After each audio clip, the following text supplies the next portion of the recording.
In Australia, foreign tourists Greg and Heather come to the pier to go on a cage diving tour that will allow them to swim with sharks. A vendor called Dave warns them that during the last trip, a shark ate a college kid's groin, but they don't believe him. At that moment tour guide Tucker arrives and asks the duo a few questions. He learns that nobody knows they're there and teases them for it. The group gets on Tucker's boat and during the trip, he shares stories of his near-death experiences with sharks. He's been swimming with them since he was a kid and even has a big scar on his body. When they reach the right spot, Tucker starts to throw chum into the water to attract the sharks. Heather is very nervous and gets startled by a fin appearing on the surface, which makes her decide she doesn't want to do this. Tucker tries to make her meditate to calm her down, only to start singing the Baby Shark song. She's shocked at first but she ends up laughing and relaxing. The duo then gets in the cage and Tucker lowers them into the water. There are sharks everywhere and Heather panics at the sight of so many teeth. Greg immediately comforts her and together they admire the beauty of these great beasts. Moments later the duo is back on the boat and Heather is very happy with the experience. Suddenly Tucker takes out a knife and stabs Greg before throwing him into the ocean while Heather screams. The next day, American surfer Zephyr enjoys the waves at the beach. Later at the grocery store she hears Moses asking for jumper cables, but they're out of stock. He asks Zephyr if she has any, but she pretends she doesn't. Then she pays for her cheap Slurpee and leaves, only to reveal she hid an ice cream tub inside the cup to steal it. On her way to the van, Moses asks her to give him a ride or he'll tell the cashier about her robbery, so Zephyr is forced to agree. During the trip, Moses talks a lot and Zephyr is very annoyed by him, so she shuts him up. When they finally find his car, she notices he has surfboards and they start talking about their love for surfing. Zephyr realizes he isn't so bad and Moses admits he wouldn't have told the cashier about the robbery even if Zephyr hadn't given him the ride. They start his car using her van and it activates the radio, which reveals they like the same music too. That night they get dirty in Zephyr's van while it's parked outside Moses' house. To prank her, he throws her fin key out the window. After they're done, they chat and learn more about each other. Moments later, Moses enters his house to make breakfast, but when he comes out the van is gone. Meanwhile Zephyr is at the beach ready to surf, however she realizes she forgot to grab her fin key. She searches the nearest truck for one and is startled by the owner, who happens to be Tucker. He gives her his extra key and praises her for being brave enough to surf alone at night. After Tucker leaves, Zephyr gets a message from Moses asking why she left. She tells him she wanted to catch the early waves but is hesitant to say yes when he asks to join her. Suddenly Tucker covers her head with a bag. Zephyr struggles against his hold, but Tucker doesn't let go until she passes out. After giving her an injection, he throws her on the back of his truck, covers her mouth with tape, and hides her in a surfboard case. Then he drives to the pier, where Dave's dog keeps growling at him. He carries Zephyr to his boat and locks her up. A few hours later Moses comes looking for Zephyr but only finds the abandoned van. He tries calling her too, however the phone is inside the vehicle. Meanwhile Zephyr wakes up handcuffed to a bed in a room with Heather and a bucket for their pee. She yells for help but the only one who can hear her is Tucker, who enjoys the noise during his breakfast. On a wall, Zephyr sees the name of another woman, implying Tucker has been doing this for a while. She keeps looking for something to pick the lock, however there isn't anything around. Heather explains nobody will be looking for her, and Zephyr admits she's in the same situation. Back to Moses, he's on his way to work when he sees Zephyr's van being towed. He immediately goes to the police station and explains that the van is Zephyr's home, so it's suspicious that she abandoned it. The cop asks Moses for Zephyr's full name but he doesn't know it, so the report can't be done. In the boat, Heather cries because she'll never see her mother again. She admits she should have listened to her because her mother hadn't wanted her to take a gap year. Zephyr shares that she grew up in foster homes and came to Australia to escape. She's also been in juvie. To lighten the mood, Zephyr tells a joke and Heather laughs. At that moment Zephyr notices that Heather's bikini top has an underwire and asks for it. Heather takes off her top and tosses it at Zephyr, who successfully gets the wire out. However, before she can pick the handcuff lock, Tucker enters the room. After giving them a sandwich and some water, he sits too close to Zephyr while talking about the predators in the water. He tastes Zephyr's sweat before leaving. Then Zephyr throws the top back to Heather and starts working on the lock, however she's feeling dizzy and drops the wire.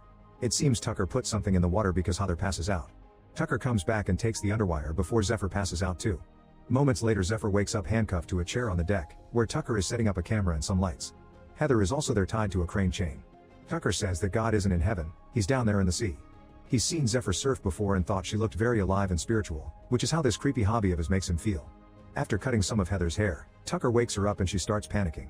He talks about how amazing sharks are and complains about the myths and the stories as he activates the crane, which leaves Heather hanging over the water. Tucker lowers her slowly and leaves half her body out so he can enjoy recording her face as the sharks arrive to devour her in seconds. Zephyr yells in horror as a struggling Heather dies in front of her. As he turns the camera to record Zephyr too, Tucker calls it the best show on earth. When Zephyr is put back in the room, she carves her and Heather's names on the wall. At that moment she notices a spot of recent paint and scratches it off. She's horrified to find dozens of names hiding underneath. In the dining room, Tucker drinks and dances to enjoy the excitement he got from killing. The tape is put on a box with Heather's name and her lock of hair, which is then placed in a cupboard full of videos of all of Tucker's victims. He also grabs a fresh tape and writes Zephyr's name on it. Deep in the sea, Heather's body floats on. The next day Moses goes surfing but he can't concentrate because he's still worried about Zephyr. He finds a broken surfboard near some rocks and wonders if she was in an accident. Meanwhile, Tucker brings breakfast for Zephyr, who kicks the tray and insults him. Tucker tries to justify his actions, saying sharks are part of the ecosystem and deserve to eat too, but Zephyr keeps insulting him. She points out that he thinks of himself as a mighty predator, but he's actually just a worm. This hurts his ego, so he leaves. Then Zephyr notices that the pee bucket has a handle and breaks it off. In the evening, Tucker has dinner while watching one of his tapes. Then he mixes some medicine to make a sedative and fills a syringe before going to the girl's room. When he's about to inject Zephyr, she stabs his neck with the bucket handle and he falls back, hitting his head on the other bed. Now she can take his keys and finally free herself. Unfortunately, Tucker wakes up and tries to grab her, so Zephyr runs to the door, intending to lock it. Tucker rushes after her and stops her from closing it, so Zephyr starts running again. When she takes the stairs, Tucker grabs her leg and gives her the injection. Zephyr kicks him to make him fall and rushes to the control room, where she tries to use the radio to ask for help but nobody answers. Noticing a cruise ship nearby, Zephyr goes to the deck and starts yelling, but the music is too loud on the cruise for anyone to hear her. Tucker then appears with a knife, so Zephyr grabs the camera and throws it in the water. This distracts Tucker, giving Zephyr the chance to jump into the ocean too.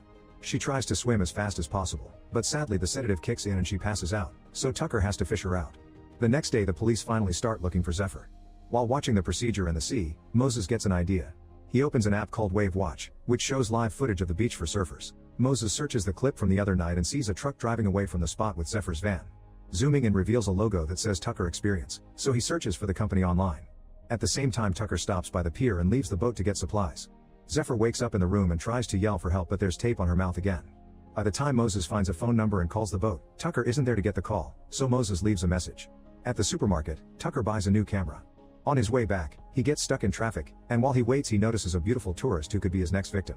Meanwhile, Moses finds an address on the website and drives to the pier. He pounds on the boat's door but nobody answers. Moses is about to leave when he hears a faint voice coming from the floor, so he breaks a window to get inside. With a hook in hand, he desperately searches the boat and follows the noise until he finds Zephyr in the room. After he takes the tape off, Zephyr tells him to call the cops and find something to pick the handcuff locks. Moses rushes upstairs while calling 911, only to be knocked down by Tucker. He tries punching back, but Tucker is much stronger and makes him drop the phone before he can talk to the operator. Then Tucker throws Moses on the ground and he grabs the phone to say help before Tucker stabs him with a hook. After kicking Moses in the face, Tucker throws the phone away. Moses takes a bag and hits Tucker in the face to bring him down and starts choking him with the hook. He's about to succeed, but at that moment Dave appears and knocks Moses out, thinking he's an intruder. Dave also hears Zephyr and follows her voice, however Tucker kills him by stabbing him in the head with the hook. The dog is there too and keeps on barking, so Tucker growls back to scare him off. After locking the door to the girl's room, Tucker decides to take the boat to an island known as Hangman's Shoals. Moments later, Moses wakes up handcuffed to the bed next to Zephyr's. He asks Zephyr why she ran after they got dirty, so she pretends it was because of the waves. However, Moses sees through her and can tell she's afraid of commitment because she hates herself, but he assures her he likes her for who she is. At that moment the boat stops and Tucker enters the room to knock Moses out again. The next time Moses awakens, he's tied up on the deck next to Dave's body. Zephyr is handcuffed to the chair and asks Tucker for mercy, but she's ignored. Tucker moves the crane and slowly moves Moses toward the water, where the sharks are already waiting. A desperate Zephyr asks him to take her instead of Moses, but Tucker only mocks her and keeps going. Once Moses is in the water, Tucker rushes to get his new camera while Zephyr tells him to stay still. Moses freezes and the sharks immediately lose interest, so they swim away. A frustrated Tucker brings Moses back and stabs him a few times before moving him again. His blood drips into the water, causing the sharks to return. At that moment one of the helicopters searching for Zephyr appears in the distance, so Tucker has to pause his plan and put the duo back in the room. Zephyr is worried that Moses may bleed to death, so she makes a hard choice. Her thumb gets dislocated, but before she can remove her hand from the handcuffs, Tucker shows up. He leaves some food and tells Zephyr that she's a shark like him before leaving.